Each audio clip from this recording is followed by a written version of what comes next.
ప్రపంచంలో first time ఆల్కహాల్ను ఒక ఎండిపోయిన మోతుకు చెట్టు కింద తయారు చేసారట. ఆ మోతుకు చెట్టు కొమ్మ మీద ఒక కోకిల ఒక చిలుక గూడు కట్టుకొని ఉండేటి అట. అదే మోతుకు చెట్టు కింద రోజు ఒక సింహం ఒక పంది రెస్ట్ తీసుకుంటందుకు వస్తుండేనట. మందు తయారు చేయడానికి పట్టి పెట్టిన ఫస్ట్ రోజే చెట్టుకు అగ్గంటుకొని చెట్టు మీద ఉన్న కోకిల చిలుక చెట్టు కింద ఉన్న సింహము పంది మంటలలో పడి చచ్చిపోయినాయి. ఆ చనిపోయిన జంతువుల 4 ఆత్మలు చెట్టు కిందున్న సీసాల వయసు వచ్చినాయి. అయిపోయి అప్పటి నుండి ఊళ్ళు మందు అయిన ఒక 2 పెగ్గులు కాగానే కోకిల ఆత్మ మనిషి పేలక వస్తుంది. తీయగా మాట్లాడతారు. 3వ పెగ్గు ఆగానే చిలుక ఆత్మ బాడీ మీదకి వస్తుంది.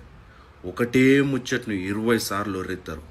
పచ్చార్ పచ్చార్ పచ్చార్ పచ్చార్. 4వ పెగ్గు ఆగానే సింహమాత్మ లొల్లి లొల్లి గల్లికి దాదా నేనే అంటారు. పూరా చిల్లం చిల్లి. ఇక లాస్ట్ పెగ్గు కాగానే పందాత్మ ఏమవుతుందో గుర్తే కదా.